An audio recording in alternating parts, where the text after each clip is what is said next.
Hello, dear friends. This is Foam Support Channel. Before you start watching this video, please subscribe to the channel and give it a like. And also write your feedback in the comments if this video helps you, or if you have any questions. Thank you. In this video, I want to show and tell you how to pin a Facebook post.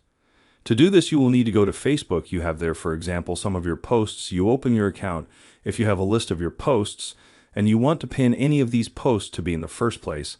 How do you do it? Everything is very simple for this. You just need to choose a post. First, go to your profile and then choose a post, and then you click here 3 dots above the post and press the button. Pin post, and after that your post is fixed and becomes in the top. That is, if you have any other posts, this post moves to the top, will be the first, and will be fixed as the only post. So this is how it all works, nothing complicated.